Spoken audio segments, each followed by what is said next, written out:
आज इस बुक का तीसरा पार्ट शुरू करने जा रहे हैं। बुक का नाम है विधि से सिद्धि। परीक्षा को पास करने के लिए हाई जंप देने की विधि। हाई जंप अर्थात अंदर बाहर हल्कापन महसूस हो।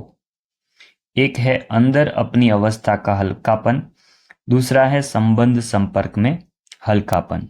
बाहर में सभी के कनेक्शन में आना पड़ता है, एक दो के संबंध संपर्क में आना होता है, तो अंदर भी हल्कापन बाहर भी हल्कापन होगा तो हाई जंप दे सकेंगे, परीक्षा को पास कर सकेंगे।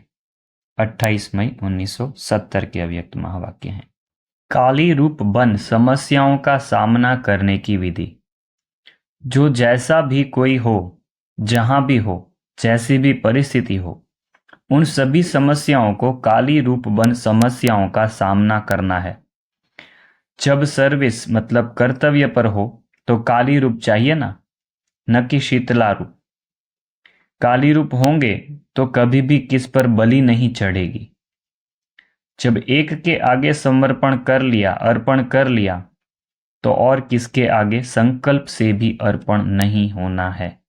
अनेकों को अपने ऊपर अर्थात जिसके ऊपर आप सभी बलि चढ़ी हो, उन पर ही सभी को बलि चढ़ाना है।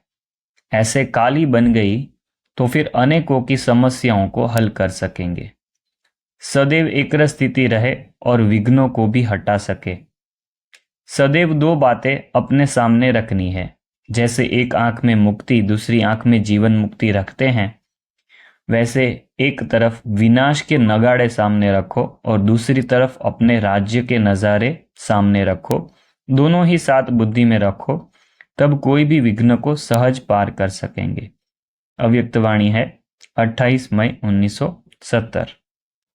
नॉलेज का स्वरूप बन माया को विदाई दे सफलता प्राप्त करने की विधि। नॉलेज को समाना अर्थात स्वरूप बनना। जब समझ से कर्म होगा तो उसका फल सफलता अवश्य मिलेगी। सर्वशक्तिवान बाप के बच्चे जो मास्टर सर्वशक्तिवान है, उन्हों के आगे माया भी दूर से ही सलाम कर विदाई ले लेती है। नॉलेज के आधार से विघ्न हटाकर सदैव मगन अवस्था में रहें। अगर विघ्न हटते नहीं है तो जरूर शक्ति प्राप्त करने में कमी है। नॉलेज ली है लेकिन उसको समाया नहीं है। जैसे अछूत छू लेता है तो स्नान किया जाता है, यहां भी ज्ञान स्नान कर ऐसी शक्ति धारण करो जो माया अछूत नजदीक न आए। यहां बाबा माया को अछूत कहते हैं। 19 मई 1970। प्लान और प्रैक्टिकल एक हो सफलता स्वरूप बनने की विधि। स्मृति वाणी और कर्म में भी प्लेन होना चाहिए। तीनों ही रूप में पूर्ण प्लेन हो जाएंगे तो फिर प्लान और प्रैक्टिकल एक हो जाएगा, फिर सफलता प्लेन के माफिक उड़ेगी। यहां पर एरोप्लेन की बात की है, प्लेन के माफिक उड़ेगी। यहां पर प्लेन मतलब साफ, एकदम शुद्ध, एकदम क्लीन। हर छोटी बात में मनसा वाचा कर्मणा में सावधानी चाहिए। कोई भी पुराने संस्कार का कहां दाग न हो। मन वाणी कर्म में और अलौकिक संबंध में प्लेन होंगे तो सर्विस में सफलता प्राप्त होगी। अव्यक्तवाणी 7 जून 1970। अव्यक्त स्थिति रूपी दर्पण को साफ और स्पष्ट करने की विधि। अव्यक्त स्थिति रूपी दर्पण को साफ और स्पष्ट करने की विधि। अव्यक्त स्थिति एक दर्पण है। कोई भी व्यक्ति के भाव अव्यक्त स्थिति रूपी दर्पण में बिल्कुल स्पष्ट देखने में आएंगे। जितनी जितनी अव्यक्त स्थिति होती है वह दर्पण साफ और शक्तिशाली होता है। अव्यक्त स्थिति रूपी दर्पण को साफ और स्पष्ट करने के लिए 3 बातें आवश्यक है: सरलता, श्रेष्ठता और सहनशीलता। हर कार्य में 3 बातें चेक करो। सभी प्रकार से सरलता भी हो, सहनशीलता भी हो और श्रेष्ठता भी हो। अपने चेहरे पर, वाणी पर सरलता को धारण करो, साधारणपन को श्रेष्ठता में बदली करो और हर कार्य में सहनशीलता को सामने रखो। अव्यक्तवाणी है 7 जून 1970। सिंपल और सैंपल बन धारणा को सदा कायम रखने की विधि। धारणा को अविनाशी बनाने के लिए दो बातें याद रखनी है, सिंपल और सैंपल। सिंपल सभी बातों में सिंपल रहना, सैंपल अपने को सैंपल शिव शक्ति समझना। शिव शक्ति अपने को मिटाती है, न कि हटती है। चाहे संबंध में, चाहे संस्कारों में, चाहे सर्विस में, सर्व बातों में अपने को मिटा देगी, लेकिन हटेंगे नहीं। हटना कमजोरों का काम है। यह बातें याद रखने से धारणा को सदा कायम रख सकते हैं। 11 जून 1970। आत्मा की उन्नति का टाइम टेबल बनाने की विधि। कोई भी कार्य के पहले प्रतिज्ञा होती है, प्लान होता है, प्रैक्टिकल के बाद फिर चेकिंग होती है। प्रतिज्ञा, आज के दिन अव्यक्त स्थिति बना के ही छोड़ूंगा।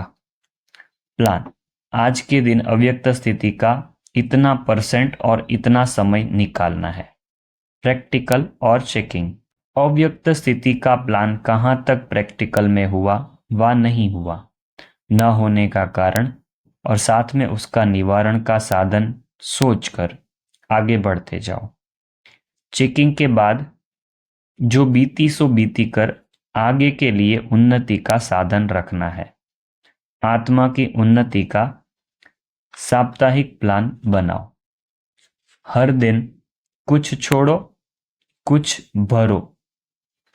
जब इतना अटेंशन रखेंगे तब समय के पहले संपूर्ण बन सकेंगे और ईश्वरीय अतीन्द्रिय सुख का निरंतर अनुभव कर सकेंगे। 18 जून 1970। ईश्वरीय बंधन से अपने कर्म को काटने की विधि। बंधन से ही बंधन कटता है। जितना जितना ईश्वरीय सर्विस के बंधन में बंधते जाएंगे, उतना उतना कर्म बंधन से छूटते जाएंगे। ऐसे नहीं सोचो कि यह बंधन छूटे तो सर्विस में लग, बंधन होते हुए भी अपने को सर्विस के बंधन में जोड़ते जाओ।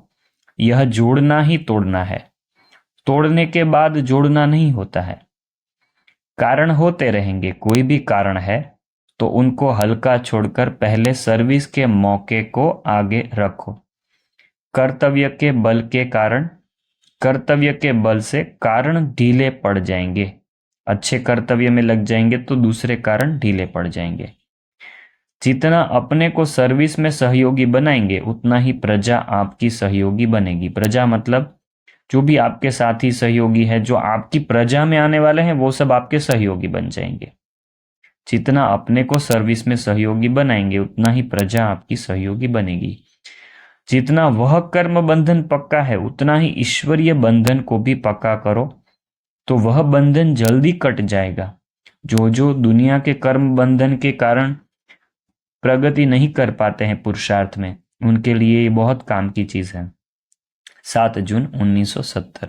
चैतन्य लाइट हाउस बन साक्षात्कार कराने की विधि। पढ़ाई का लास्ट सब्जेक्ट प्रैक्टिकल में चैतन्य लाइट हाउस बनना।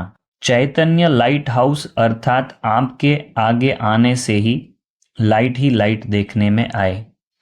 नयन ऐसे दिखाई पड़े जैसे नयनों में दो बड़े बल्ब जल रहे हैं। मस्तक में लाइट, माथे पर लाइट का क्राउन हो। ऐसे त्रिमूर्ति लाइट का साक्षात्कार एक एक से होना है। तब कहेंगे यह तो जैसे फरिश्ता है। नयनों तरफ देखते देखते लाइट देखेंगे, तुम्हारी लाइट को देख दूसरे भी जैसे लाइट हो जाएंगे।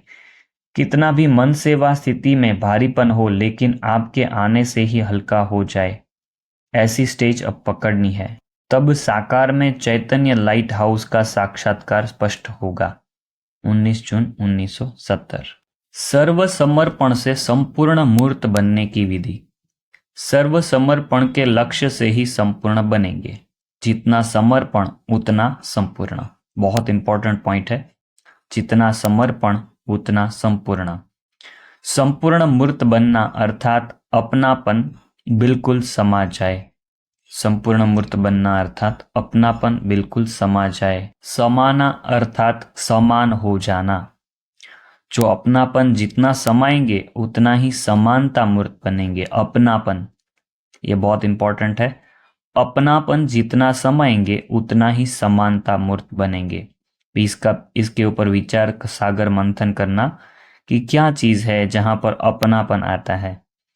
जितना विशाल रूप से समर्पणता को धारण करेंगे उतना ही विशाल बुद्धि भी बनेंगे और विश्व के अधिकारी भी बनेंगे। जितना विशाल रूप से समर्पणता को धारण करेंगे, बहुत इंपॉर्टेंट और सोचने लायक बात है कि विशाल रूप से समर्पणता को धारण करना यह क्या होता है। विशाल रूप से उतना ही विशाल बुद्धि भी बनेंगे और विश्व के अधिकारी भी बनेंगे।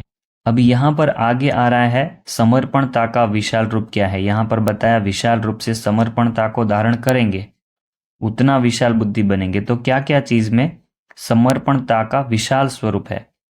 हर संकल्प समर्पण, हर सेकंड समर्पण अर्थात समय समर्पण, कर्म भी समर्पण, संबंध भी समर्पण, संपत्ति का समर्पण, ईश्वरीय प्राप्ति को समर्पण करना अर्थात महादानी बनना और औरों का शुभ चिंतक बनना। ईश्वरीय प्राप्ति को समर्पण करना, यह बहुत इंपॉर्टेंट पॉइंट है।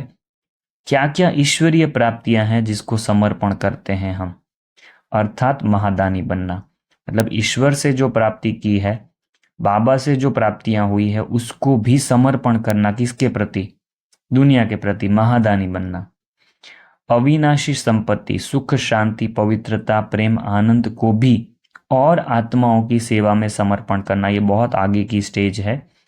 पहले हम खुद में धारण करेंगे, फिर अविनाशी जो संपत्ति मिली है, सुख, शांति, पवित्रता, प्रेम, आनंद, उसको भी और आत्माओं की सेवा में समर्पण करेंगे। समर्पणता का विशाल रूप धारण करने वाले ही संपूर्ण मूर्त और सफलता मूर्त बनेंगे। शक्ति स्वरूप बनने की विधि। शक्तियों की मुख्य दो विशेषताएं, प्रेम स्वरूप और शक्ति स्वरूप। शक्तियों के नयन सदैव प्रेम मूर्त होते हैं, लेकिन जितना ही प्रेम मूर्त उतना ही विकराल रूप संहारी मूर्त भी होते हैं। एक सेकंड में किसी को भी प्रेम मूर्त भी बना सकती, तो एक सेकंड में किसका विनाश भी कर सकती है। जैसे स्वयं अविनाशी इम्पेरिशेबल है। इम्पेरिशेबल मतलब जो चीज बिगड़ती नहीं है या नाश नहीं होती, इम्पेरिशेबल है। वैसे ही इस माया में फंसकर विनाश को प्राप्त होना इन्हों के लिए इम्पॉसिबल है। माया में फंसकर खुद का विनाश करना यह उन्हों के लिए इम्पॉसिबल है, मतलब शक्य नहीं है वो चीज। जैसे स्वयं अविनाशी है, वैसे माया में फंसकर खुद को विनाश करना वो चीज इम्पॉसिबल है।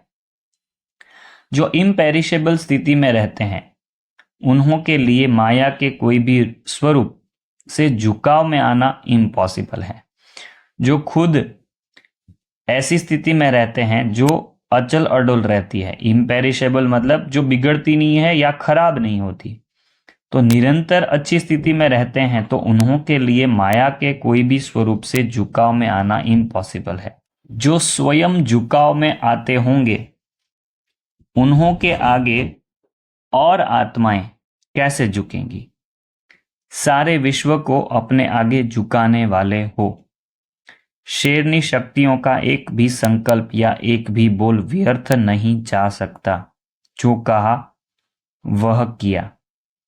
संकल्प और कर्म में अंतर नहीं होता है। जैसे स्थूल खजाने को व्यर्थ नहीं करते हो, वैसे शिव शक्तियां जिनकी मूर्त में दोनों गुण प्रत्यक्ष रूप में है, उन्हों का एक भी संकल्प व्यर्थ नहीं होता। एक एक संकल्प से स्वयं का और सर्व का कल्याण होता है। एक सेकंड से भी कल्याण कर सकते हैं, इसलिए शक्तियों को कल्याणी कहते हैं। 2 जुलाई 1970। एक शब्द याद रखो तो अपने गुप्त रूप को प्रैक्टिकल में ला सकते हो। अंतर अर्थात कॉन्ट्रास्ट। अंदर अर्थात अंतर्मुखी। अंतर क्या है? दुनिया की बातों में और बाबा की बातों में क्या अंतर है, वह कॉन्ट्रास्ट हो सकता है कि अंतर क्या है दोनों में। स्थिति में अंतर हो सकता है, गुणों में अंतर हो सकता है, दूसरी आत्मा और ब्राह्मण आत्मा में अंतर, तो बहुत सारी चीजों का अंतर हमको समझना है। दूसरा है अंदर, मतलब अंदर चले जाओ। अंतर शब्द याद आने से एक तो हर एक बात का कॉन्ट्रास्ट करेंगे कि यह श्रेष्ठ है व नहीं। कॉन्ट्रास्ट मतलब अंतर, कौन सी चीज कैसी है उसका अंतर समझ में आए, तो यह एक एक बात का हम अंतर समझ सकते हैं।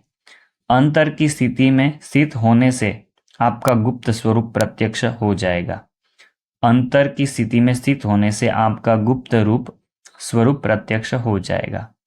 जैसे साइंस वाले पृथ्वी से परे जाने के लिए प्रयत्न करते हैं, वैसे ही साइलेंस की शक्ति से इस प्रकृति के आकर्षण से परे जब चाहे तब शरीर का आधार लें, जब चाहे तब अधीन कर दें, ऐसी अंतर की स्थिति बनानी है। कौन सा अंतर लाना है वह भी बाबा ने बताया। 1 नवंबर 1970 के अव्यक्त महावाक्य हैं। संस्कारों में, चाहे सर्विस में, चाहे संबंध में, सर्व बातों में अपने को मिटाएंगे लेकिन हटेंगे नहीं। हटना कमजोरों का काम है। शिव शक्तियां अपने को मिटाती है न कि हटती है, तो यह बातें याद रखनी है। बाप दादा के स्नेही हो उतना फिर सहयोगी भी बनना है। सहयोगी तब बनेंगे जब अपने में सर्व शक्तियों को धारण करेंगे। देखो, सहयोगी बनने के लिए भी सर्व शक्तियां धारण करेंगे तब सहयोगी बन पाएंगे। सर्व शक्तियां अपने में भरकर जाएंगे तब हिसाब किताब चुकतू कर सकेंगे। सर्व शक्तियां अपने में भर कर जाएंगे तब हिसाब किताब चुकतू कर पाएंगे। अव्यक्त मूल्य है 11 जून 1970। शक्तियों की भुजाएं कभी भी खाली नहीं दिखाते, अलंकार कायम रहेंगे तो ललकार होगी। जैसे शक्तियों की भुजाएं खाली नहीं दिखाते, वैसे हमारे भी हाथ में कुछ न कुछ अलंकार होंगे, मतलब बुद्धि में कुछ न कुछ अलंकार धारण करते रहेंगे तो ललकार होगी। शक्ति का मुख्य गुण है निर्भयता, विस्तार को 1 सेकंड में समेटना, एक रस और एकता, अनेक संस्कारों को एक शुद्ध संस्कार बनाना, सुनना और स्वरूप बन जाना, सुनते जाना और बनते जाना, कम समय और कम बोल लेकिन सफलता अधिक हो। जो भी आप सभी को देखें तो अलंकारधारी शक्तियां देखें, तब बाप दादा का शोक कर सकते हैं। 5 अप्रैल 1970। यह जो 35 नंबर की जो पॉइंट चल रही थी वो किस बारे में थी? शक्ति स्वरूप बनने की विधि। तो यहाँ पर बहुत सारे पॉइंट्स कवर हुए हैं, तो इसको एक बार वापस आप रिपीट करिएगा, क्योंकि यहाँ पर 2 पेज में ये पॉइंट आ रही है और आगे से हम 36 नंबर की पॉइंट से शुरू करेंगे। अगर यह पॉइंट्स आपको अच्छी लग रही है तो लाइक और कमेंट जरूर करिएगा और चैनल को भी सब्सक्राइब करिएगा। ओम शांति।